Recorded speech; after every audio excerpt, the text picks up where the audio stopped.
नमस्कार विद्यार्थियों, स्वागत है आप सभी का एक बार फिर से आपकी अपनी इस ऑनलाइन क्लास में, जिसका नाम है वी एड्यू कैरियर। और इस वी एड्यू कैरियर में आप अपने करियर से संबंधित विषयों पर विचार विमर्श करते हैं, बातचीत करते हैं हम सब। फ़िलहाल हम जिस पुस्तक को लेकर के बात कर रहे हैं वो है हमारे अतीत कक्षा 8। तो इस हमारे अतीत कक्षा 8 की जो पुस्तक पर हम चर्चा कर रहे हैं, इसमें फ़िलहाल हमने 2 चैप्टर्स कंप्लीट कर लिए हैं और अब एक नया चैप्टर शुरू करने जा रहे हैं, चैप्टर 3, जिसका नाम है ग्रामीण क्षेत्र पर शासन चलाना। तो उम्मीद है कि आपको पिछली क्लासें जो हैं वो पसंद आई होंगी, समझ आई होंगी। और उसी कड़ी में मैं आपसे एक और उम्मीद बार बार कर रहा हूँ कि आप अपने चैनल को सब्सक्राइब करें, लाइक शेयर करें, ताकि मुझे आपका मोटिवेशन मिलता रहे और मैं इसी तरह से आपके लिए वीडियो लेकर के आता रहूं।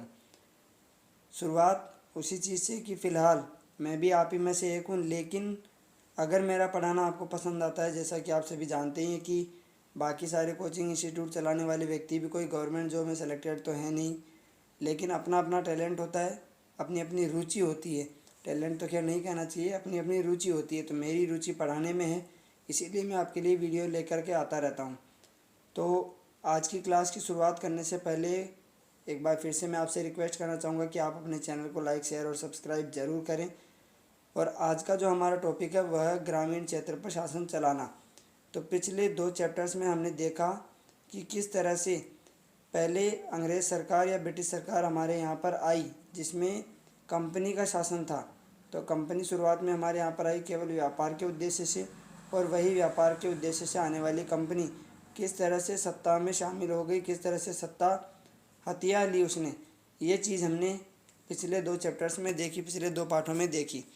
और आज का जो हमारा टॉपिक है वो ग्रामीण क्षेत्र पर शासन चलाने के संबंध में है कि जितने अंग्रेज़ अधिकारी हमारे यहाँ पर रहे, या फिर जो अंग्रेज़ अधिकारी यहाँ पर हमारे यहाँ पर थे, उन अंग्रेज़ अधिकारियों ने या कंपनी ने हम पर किस तरह से शासन चलाया, और उस कंपनी के शासन में ग्रामीण क्षेत्रों पर किस तरह से शासन चलाया गया, कि क्या स्थानीय स्वशासन उस समय भी कायम था या उसका कोई और रूप हमारे सामने उस वक्त था।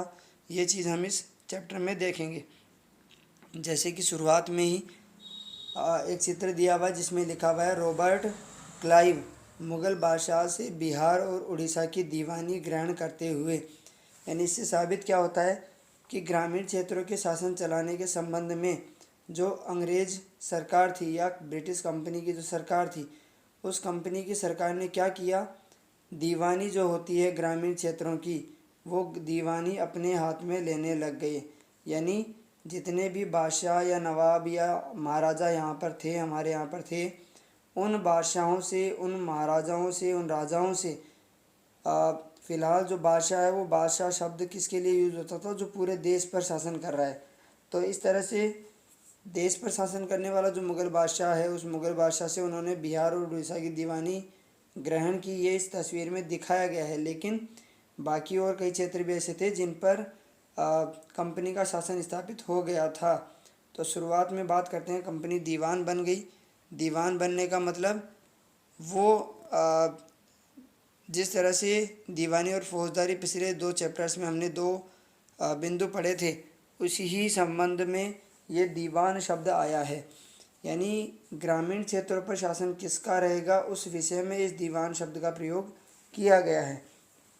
तो कंपनी दीवान बनने का मतलब है कि उन क्षेत्रों पर, उन ग्रामीण क्षेत्रों पर कंपनी जब अपना अधिकार जमा लेगी तो उसको दीवान कहा जाएगा। और कंपनी जमा रही है इसलिए उसको कंपनी दीवान बन गई, ऐसा कहा गया। तो शुरुआत करते हैं आज के इस चैप्टर की, जिसमें बताया गया है कि 12 अगस्त 1765 को मुग़ल बादशाह ने ईस्ट इंडिया कंपनी को बंगाल का दीवान तैनात किया। इस बात की पूरी संभावना है कि यह घटना मुट्ठी भर अंग्रेज़ों और हिंदुस्तानियों की मौजूदगी में रॉबर्ट क्लाइव के तंबू में घटी होगी। यानी कहने का मतलब यहाँ पर यह है, पूरी संभावना है कि यह घटना मुट्ठी भर अंग्रेज़ों की, केवल इतने से अंग्रेज़ थे जो हम पर उस वक्त शासन कर रहे थे, और हिंदुस्तानियों की मौजूदगी में, यानी देश की आम जनता क्या चाहती है, देश की बाकी जनता की रुचि किस में है, उनका रुझान किस तरफ है, इस बात से कोई मतलब नहीं। केवल मुट्ठी भर अंग्रेज़ और कुछ हिंदुस्तानी मिलकर के देश का भविष्य, देश का जो रास्ता है वो तय कर रहे थे, या देश की जो नियति है उसको तय कर रहे थे कि आगे देश का क्या होना है। तो ऐसे में रॉबर्ट क्लाइव के तंबू में घटित हुई होगी, मतलब ये जो दीवानी ग्रहण करने की जो एक प्रक्रिया थी, ये दीवानी ग्रहण करने की प्रक्रिया एक छोटे से तंबू में हुई होगी। यानी कहने का मतलब कि कोई बड़ा विशेष आयोजन नहीं था, ये इतनी बड़ी कोई बात नहीं थी, लेकिन ग्रामीण क्षेत्रों को किसी के अधीन कर देना या ग्रामीण क्षेत्रों को किसी के अधीन ला देना, ये बहुत बड़ी बात थी उस वक्त के समय, कि ग्रामीण क्षेत्र जितने भी है भारतीय रियासतों में, उनको ब्रिटिश कंपनी के अधीन कर दिया गया। तो लेकिन ऊपर दिए गए चित्र में इस घटना को एक भव्य समारोह के रूप में दिखाया गया है। यानी कुल मिलाकर के तामझाम काफ़ी दिखाए गए हैं, दिखावा ज़्यादा है, शो ऑफ ज़्यादा है। यह चित्र उस चित्रकार ने बनाया है जिसे रॉबर्ट क्लाइव ने अपने जीवन की यादगार घटनाओं को चित्रित करने का जिम्मा सौंपा था, और उसी चित्रकार ने इस चित्र को इस तरह से दिखाया है कि जैसे रॉबर्ट क्लाइव ने कोई बहुत बड़ी उपलब्धि हासिल की हो। बंगाल की दीवानी हाथ आ जाना अंग्रेज़ों के लिए निश्चय ही एक बड़ी घटना थी, और इसीलिए इस चित्र में तंबू में घटित होने वाली घटना को इस तरह दिखाया गया जैसे रॉबर्ट क्लाइव के समय में अंग्रेज़ सरकार ने कोई बहुत बड़ी उपलब्धि हासिल कर ली हो। क्योंकि बंगाल की दीवानी अगर हाथ में आ जाती है तो ऐसे में पूरे देश पर एक अलग प्रभाव पड़ता है ब्रिटिश सरकार का, अंग्रेज़ सरकार का। दीवान के तौर पर कंपनी अपने नियंत्रण वाले भूभाग के आर्थिक मामलों की मुख्य शासक बन गई। यानी जिन जिन क्षेत्रों पर कंपनी का नियंत्रण स्थापित होता गया, उन सारे भूभागों पर, उन सारी भौगोलिक स्थितियों पर आर्थिक मामलों की मुख्य शासक कौन बन गई? कंपनी। कि वहाँ पर किसी भी तरह का अगर आर्थिक निर्णय लेना है तो वो कौन लेगा? कंपनी लेगी। अब उसे अपनी ज़मीन का शासन चलाने और आमदनी को व्यवस्थित करने का रास्ता ढूंढना था कि वो अपनी उस ज़मीन पर किस तरह से शासन चलाएगी, किन किन नियमों को वो लागू करेगी। इसके लिए उसे एक ऐसा रास्ता ढूंढना था जिससे कंपनी के बढ़ते खर्चों को पूरा करने के लिए काफ़ी आमदनी जुटाई जा सके। यानी उन्होंने ये जो दीवानी हाथ में लेने का काम किया, वो क्यों किया? ताकि कंपनी के ऊपर जो खर्चे बढ़ रहे हैं उन खर्चों को नियंत्रित किया जा सके। और नियंत्रित किस तरह से? आमदनी बढ़ा करके, इनकम बढ़ा करके। तो व्यापारिक कंपनी के नाते उसे यह ख्याल भी रखना था कि वह अपनी ज़रूरत की चीज़ें खरीदती बेचती रहे। यानी ऐसा ना हो जाए कि वो दीवानी हाथ में आ जाने के बाद केवल शासन पर अपना ध्यान रखे या केवल आमदनी पर अपना ध्यान रखे, बल्कि उसे अपना आय और व्यय का भी ध्यान रखना था कि कितनी इनकम वो लोग कर रहे हैं और कितना खर्च वो लोग हमारे यहाँ पर कर रहे हैं। तो कुल मिलाकर के कंपनी के द्वारा उस समय जो दीवानी ली गई, बाकी क्षेत्रों की या कुल क्षेत्रों की जो दीवानी ली गई, वो दीवानी लेने का मुख्य कारण क्या था कि कंपनी जो है वो अपने खर्चों को कंट्रोल करने के लिए अपनी आमदनी को बढ़ा सके। आगे इस विषय में दिया हुआ है कि समय के साथ कंपनी को यह भी समझ में आने लगा कि उसे सावधानी के साथ आगे बढ़ना होगा। बाहरी ताकत होने की वजह से उसे उन लोगों को भी शांत रखना था जो गांव देहात में पहले शासन चला चुके थे। यानी ऐसे लोग ग्रामीण क्षेत्रों के वे लोग जो पहले से शासन चला चुके हैं, उनको शांत रखना ज़्यादा ज़रूरी था। कारण क्योंकि उनको अच्छी तरह पता है कि कंपनी किस तरह के नियम लागू कर रही है और क्यों कर रही है।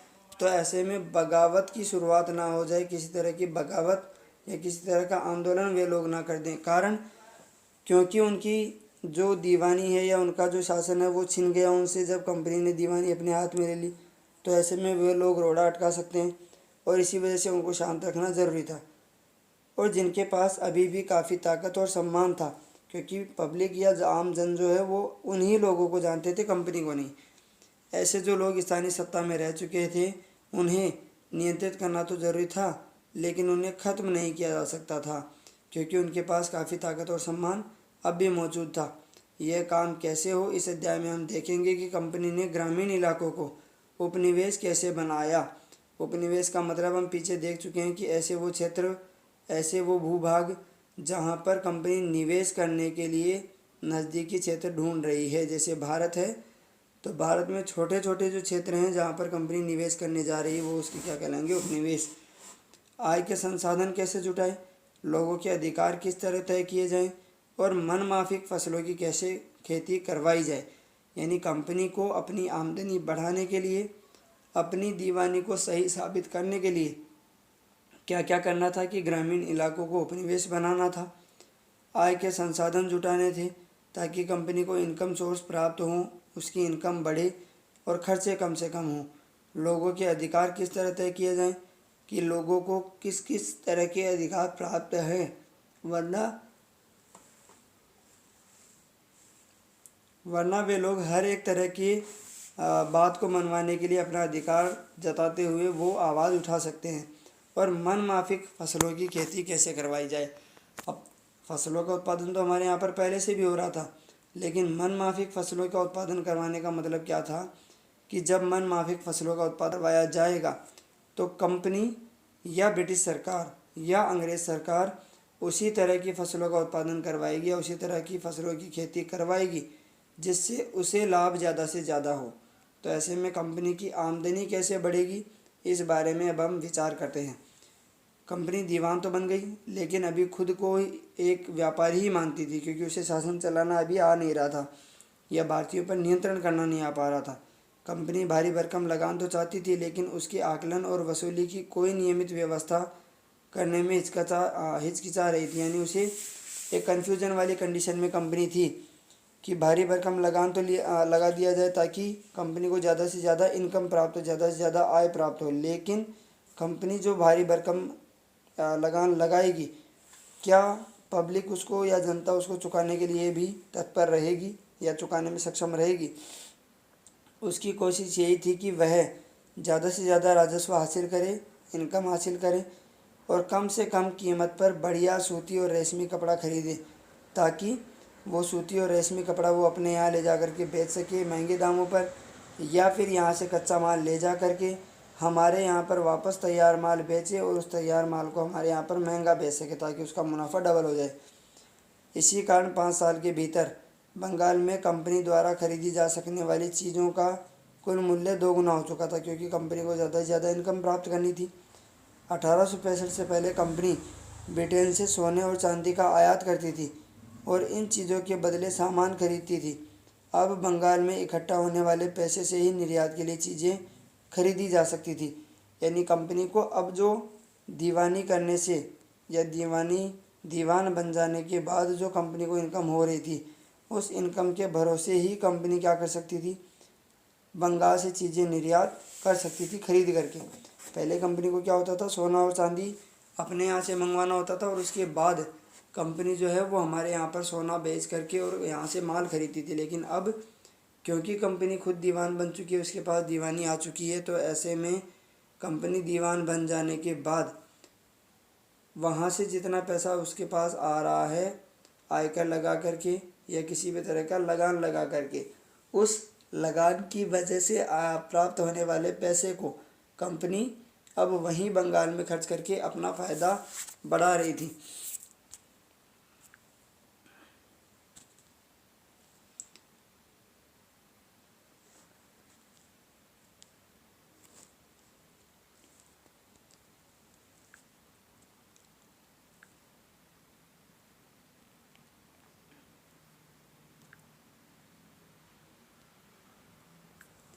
आगे दिया हुआ है कि जल्दी ये जाहिर हो गया कि बंगाल की अर्थव्यवस्था एक गहरे संकट में फंसती जा रही है। कारीगर गांव छोड़कर भागे जा रहे हैं क्योंकि उन्हें बहुत कम कीमत पर अपनी चीज़ें कंपनी को जबरन बेचनी पड़ती थी। किसान अपना लगान नहीं चुका पा रहे थे क्योंकि लगान ज़्यादा था। कारीगरों का उत्पादन गिर रहा था और खेती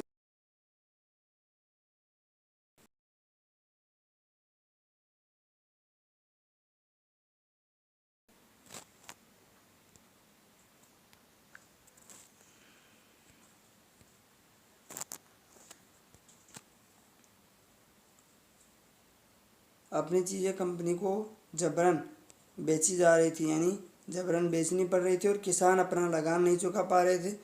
कारीगर का उत्पादन गिर रहा था और खेती चौपट होने की दिशा में बढ़ रही थी, कारण क्योंकि कंपनी ने लगान काफ़ी ज़्यादा लगा दिया था। और इसी तरह से 1770 में पड़े अकाल ने बंगाल में 1 करोड़ लोगों को मौत की नींद सुला दिया था। इस अकाल में लगभग 1/3 आबादी समाप्त हो गई। तो ये सारे जो प्राकृतिक आपदाएं और दीवान बनने के बाद लागू किए गए लगान की वजह से जो कंपनी के अत्याचार या जनता पर जो भार बढ़ा, उस भार की वजह से ये सारे घटनाक्रम हुए, जिसमें बताया गया है कि कई लोग गांव छोड़ कर के जा रहे थे, कई अपना जो लगान है वो चुकाने में सक्षम नहीं हो पा रहे थे। यहाँ नीचे एक चित्र दिया गया है जिसमें दिखाया गया है बंगाल स्थित मुर्शिदाबाद का एक साप्ताहिक हाट। हाट मतलब बाजार। ग्रामीण इलाकों के किसान और कारीगर अपनी चीज़ें बेचने और ज़रूरत की चीज़ें खरीदने के लिए नियमित रूप से बाज़ारों में आते थे। आर्थिक संकट के समय इन बाज़ारों पर बहुत बुरा असर पड़ता था और यहाँ पर जो लोग हैं वो लोग अब कम संख्या में दिखाई दे रहे थे। तो इसका सीधा सा मतलब यही है कि कंपनी की द्वारा लागू किए गए जो नीति नियम थे उनका एक बुरा प्रभाव लोगों पर पड़ रहा था, या वहाँ की जनता वगैरह पर पड़ रहा था, वहाँ के किसानों पर पड़ रहा था। बात करते हैं खेती में सुधार की ज़रूरत की, कि कंपनी ने जो नीति नियम लागू किए उससे खेती पर क्या प्रभाव पड़ा। तो जिस समय स्थायी बंदोबस्त लागू किया गया उस समय कॉर्नवालिस भारत का गवर्नर जनरल था। और ये स्थायी बंदोबस्त क्या है, तो खेती में सुधार। अगर अर्थव्यवस्था संकट में थी तो कंपनी अपनी राजस्व आय के बारे में आश्वस्त कैसे रह सकती थी, यानी कंपनी जो है उसको ये अच्छी तरह से पता था कि इस तरह से अगर किसान गांव छोड़ करके जाने लगे, लोग अगर बेरोजगार होने लगे, उनकी रुचि अगर काम में नहीं रही, तो कंपनी को ज़्यादा से ज़्यादा राजस्व या आय प्राप्त कैसे होगी। कंपनी के ज़्यादातर अफसरों को यह लगने लगा था कि ज़मीन में निवेश करना और खेती में सुधार लाना ज़रूरी है, वरना अगर किसान और बाकी के लोग इस तरह से जगह छोड़ करके जाते रहे तो कंपनी का राजस्व कम हो जाएगा। जबकि कंपनी ने जो दीवान बनने के विषय में कदम उठाया था वो इसीलिए उठाया था कि कंपनी का राजस्व बढ़ेगा। और इसके लिए कंपनी ने क्या किया, खेती में सुधार करने की कोशिश की। यह काम किस तरह किया जा सकता था, खेती में सुधार लाना, इस सवाल पर 2 दशकों तक बहस चली। आखिरकार कंपनी ने 1793 में स्थायी बंदोबस्त लागू किया। इस बंदोबस्त की शर्तों के हिसाब से यहाँ पर साफ साफ लिखा हुआ है कि ये स्थायी बंदोबस्त क्या था। तो इस बंदोबस्त की शर्तों के हिसाब से राजाओं और तालुकदारों को ज़मींदारों के रूप में मान्यता दी गई, यानी जितने भी राजा और तालुकदार थे, तालुक मतलब कुछ गाँवों को मिला करके जो एक ताल्लुक बना दिया गया, जैसे आज कोई नगर या कोई परिषद वगैरह बना दी जाती है, ठीक उसी तरह से उनको बना दिया गया कि वे लोग अब ज़मींदार कहलाएंगे और ज़मीन से राजस्व प्राप्त करने की जिम्मेदारी अब उनकी होगी, ताकि अंग्रेज़ सरकार पर कोई बुरा प्रभाव ना पड़े। उन्हें किसानों से लगान वसूलने और कंपनी को राजस्व चुकाने का जिम्मा सौंपा गया। उनकी ओर से चुकाई जाने वाली राशि स्थायी रूप से तय कर दी गई कि आप सालाना हमें इतना पैसा देंगे, ताकि कंपनी को इस तरह से एक परफेक्ट या इस तरह से एक निश्चित आय का भरोसा प्राप्त हो जाए। इसका मतलब यह था कि भविष्य में कभी भी उसमें इजाफा नहीं किया जाना था। अंग्रेज़ों को लगता था कि इससे उन्हें नियमित रूप से राजस्व मिलता रहेगा और ज़मींदारों को ज़मीन में सुधार के लिए खर्च करने का प्रोत्साहन मिलेगा। उन्हें लगता था कि क्योंकि राज्य की ओर से राजस्व की मांग बढ़ने वाली नहीं थी, इसलिए ज़मींदार बढ़ते उत्पादन से फ़ायदे में रहेंगे। यानी जिन राजाओं को, जिन तालुकदारों को उन्होंने ज़मींदार नियुक्त किया, उन व्यक्तियों की राजस्व की मांग नहीं बढ़ेगी और ऐसे में ज़मींदार जो है वो बढ़ते उत्पादन से फ़ायदे में रहेंगे।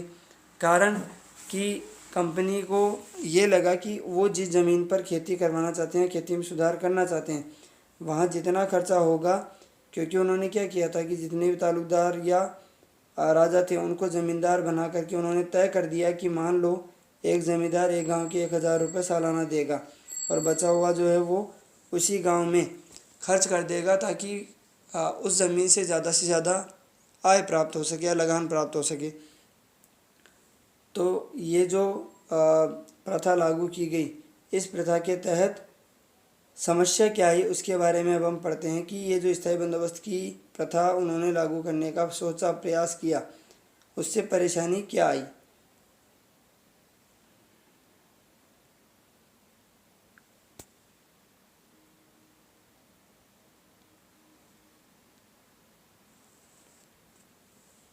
मगर स्थायी बंदोबस्त ने भी समस्या पैदा कर दी। कंपनी के अफसरों ने, यानी पहले जो उन्होंने व्यवस्था लागू की उसमें तो लोग बाग गाँव छोड़ करके जा ही रहे थे। अब उन्होंने सुधार करने के लिए, कुछ अच्छा करने के लिए स्थायी बंदोबस्त की व्यवस्था लागू की। तो कंपनी के अफसरों ने पाया कि अभी भी ज़मींदार ज़मीन में सुधार लाने के लिए खर्चा नहीं कर रहे हैं।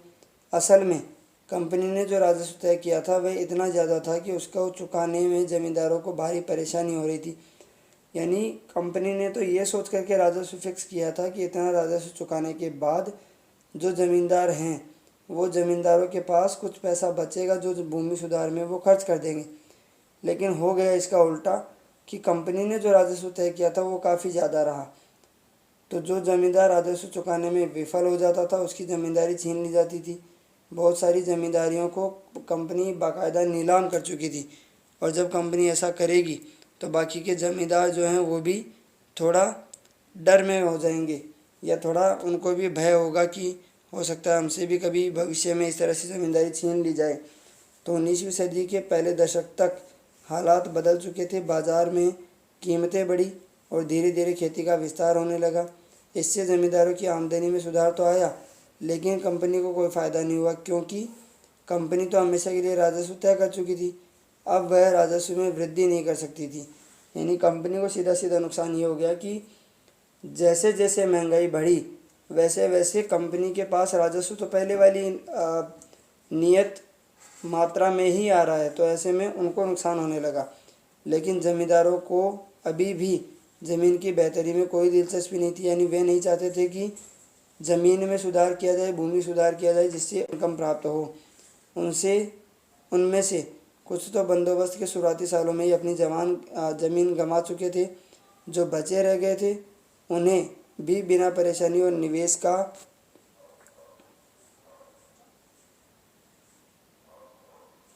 खतरा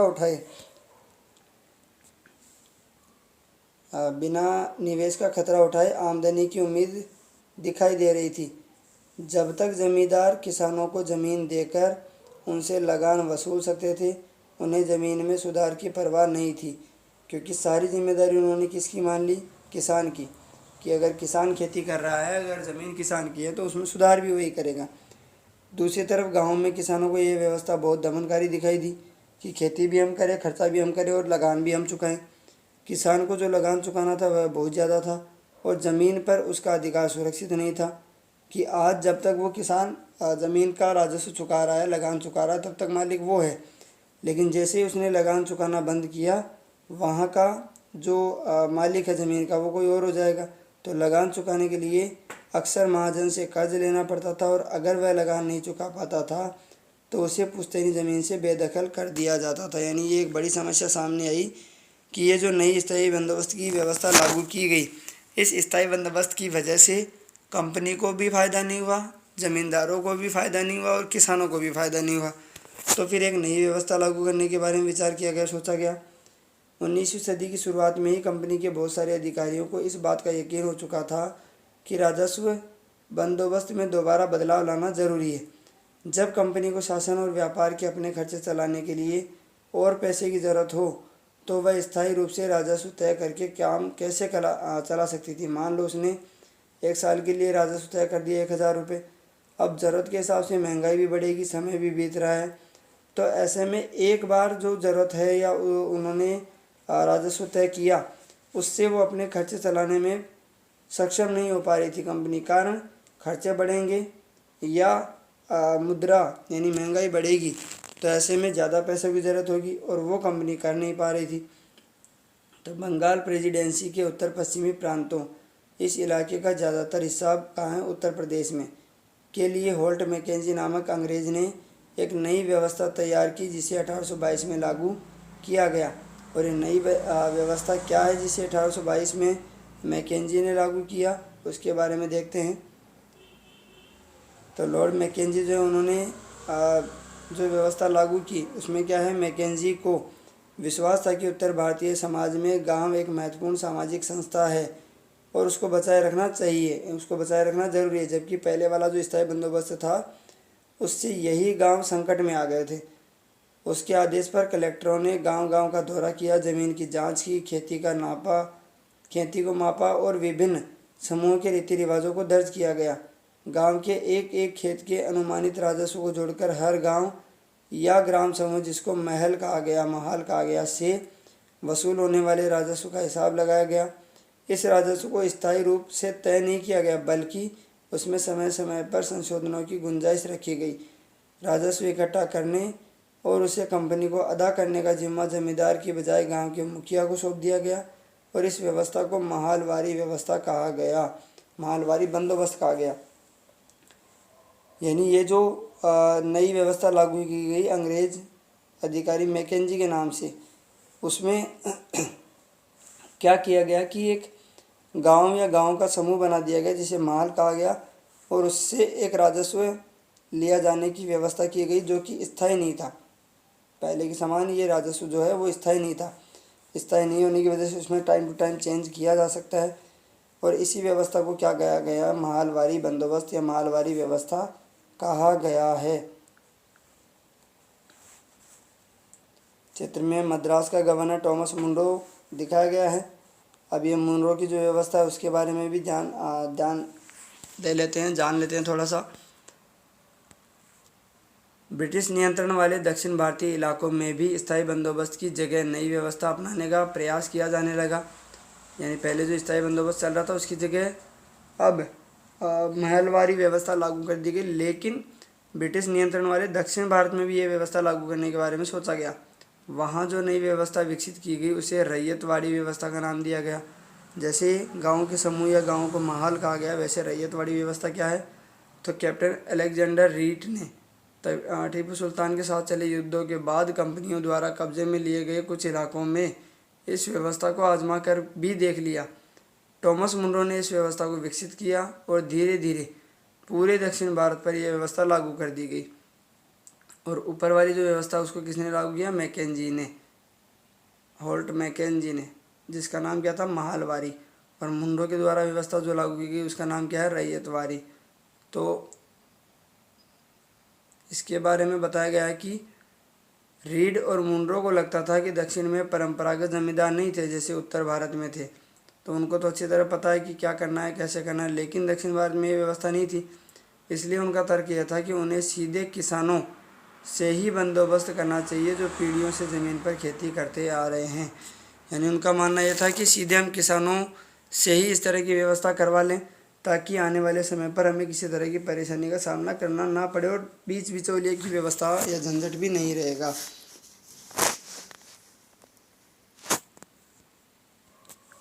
तो राजस्व आकलन से पहले उनकी खेतों का सावधानीपूर्वक और अलग से सर्वेक्षण किया जाना चाहिए। मुनरो का मानना था कि अंग्रेजों को पिता की भांति किसानों की रक्षा करनी चाहिए। यानी जैसे एक पिता अपने पुत्र की रक्षा करता है वैसे ही कंपनी को राजस्व सीधा सीधा कहाँ से प्राप्त होना है, किसानों से। तो ऐसे में किसानों की ही रक्षा क्यों न कर ली जाए। सब कुछ ठीक नहीं था। इसके बारे में क्या कहा गया है कि नई व्यवस्थाएं लागू होने के बाद महज कुछ साल के भीतर उनमें समस्याएं दिखने लगी, जिनमें स्थायी बंदोबस्त की व्यवस्था भी शामिल है, महलवारी व्यवस्था भी शामिल है और रैयतवाड़ी व्यवस्था भी शामिल है। तो ये 3 तरह की व्यवस्थाएं उस समय लागू की गई, लेकिन तीनों ही जो है वो गलत साबित हुई। तीनों ने ही अच्छा परिणाम नहीं दिया। ज़मीन से होने वाली आमदनी बढ़ाने के चक्कर में राजस्व अधिकारियों ने बहुत ज़्यादा राजस्व तय कर लिया। किसान राजस्व चुका नहीं पा रहे थे और रैयत गाँव से भाग रहे थे। रैयत वे किसान। बहुत सारे क्षेत्र जो दक्षिण भारत में हैं, बहुत सारे क्षेत्रों में गांव वीरान हो गए। आशावादी अफसरों को उम्मीद थी कि नई व्यवस्था किसानों को संपन्न उद्यमशील किसान बना देगी, लेकिन ऐसा हुआ नहीं। तो आज जितना हमने पढ़ा उसमें हमने देखा कि किस तरह से कंपनी जो है वो ग्रामीण क्षेत्र पर शासन चलाना चाहती थी, जिसमें सबसे पहले कंपनी ने दीवान बनने के विषय में सोचा। फिर कंपनी की आमदनी के विषय में उन्होंने नए नए तरीके ईजाद करने की कोशिश की, जिससे उन्होंने खेती में सुधार किया। खेती में सुधार करते हुए उन्होंने सबसे पहले स्थायी बंदोबस्त को लागू किया। फिर उन्होंने महलवारी व्यवस्था को लागू किया जो कि मैकेंजी के द्वारा लागू की गई, और फिर मुनरो के द्वारा लागू की गई रैयतवाड़ी व्यवस्था है जो कि दक्षिण भारत में लागू की गई। तो इस तरह से कुल मिलाकर के 3 तरह की व्यवस्थाएं लागू की गई जो अंग्रेज़ सरकार ने लागू की। और उसका उद्देश्य क्या था, ग्रामीण क्षेत्रों पर शासन चलाना और वहाँ से ज़्यादा राजस्व प्राप्त करना। लेकिन जैसे जैसे कंपनी अपने नीति नियम लागू की गई, वैसे वैसे समस्याएं उसके सामने आती गई। तो आज की क्लास में फ़िलहाल इतना ही। आज की क्लास वैसे भी थोड़ी बड़ी हो चुकी है, लंबी हो चुकी है, तो फ़िलहाल इतना ही पढ़ेंगे। फिर से एक बार आपसे एक रिक्वेस्ट कि आप अपने चैनल को लाइक, शेयर और सब्सक्राइब ज़रूर करें। हाँ, आप अपने चैनल को शेयर ज़रूर किया करें अगर आपको ये चीज़ पसंद आ रही है तो, क्योंकि आपका एक शेयर मेरे एक दो सब्सक्राइब्स बढ़ा सकता है, और अगर ऐसा होता है तो उसका सीधा सीधा बेनिफिट आप लोगों को भी मिलेगा। तो फ़िलहाल आज की क्लास को समाप्त करते हैं यहीं। फिर से मिलेंगे एक नए वीडियो में नई क्लास के साथ। तब तक के लिए अलविदा, धन्यवाद। स्वस्थ रहिए, मस्त रहिए।